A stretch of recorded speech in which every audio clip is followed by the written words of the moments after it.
What is the innovation capacity of epiXchange? I think the innovation with epiXchange is that this is the first time that all these big epilepsy consortia have come together.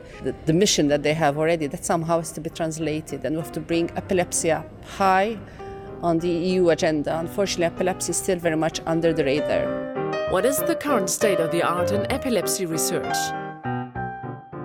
If I'm speaking for basic epilepsy research, so I think that something what's happening is that the scientists are applying more and more sophisticated technologies to understand really the molecular pathways and mechanisms of epilepsy and epileptogenesis, but at the same time also thinking how to translate the preclinical findings into clinic and patient care within a reasonable time span. I think what is very important is that we get the wider picture of epilepsy, that at the end of the day what is being done in the lab is somehow translated, and that persons with epilepsy do achieve a much better quality of life. Persons with epilepsy must themselves be involved. There's a huge stigma still associated with epilepsy, and we hope that this meeting, the aim of the meeting, solving the epilepsies, faster diagnosis, better treatments, end of stigma, that is really the big mission, the message which we want to give.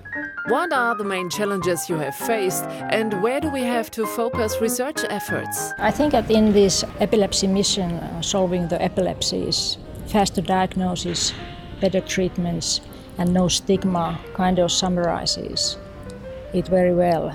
There are over 40 different types of epilepsies, and I think this is part of the problem. The priorities are, we've discussed a lot what these priorities should be, so I hope the message, solving the epilepsies, is out there, and that action is taken, and together not only with our European partners but also together with our international collaborators, because to solve the issues we do need international collaboration outside the EU, but in the EU we do have the researchers who can do it, and I think the results of these projects have shown that we do have the resources, although we still need up and coming young researchers, early stage researchers to contribute to this research as such.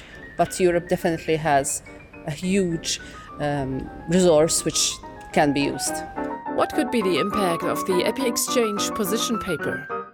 I think that the most important thing is that these 7 consortia came together. So epilepsy community shows that we can work together.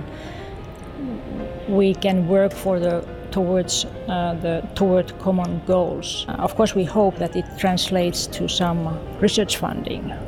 I think the position paper, the message, what is really good is that not only will it be presented during the conference, the epiXchange conference, for our colleagues here, the wider epilepsy community, to send us their comments, but that this paper will then be presented as well to DG Research, and we're really lucky that DG Research has offered to host a workshop on shaping the future of epilepsy research. I think this is a unique opportunity, and it shows as well the willingness of DG Research to fund and to make sure that epilepsy research is high there on the European agenda. So really grateful to them.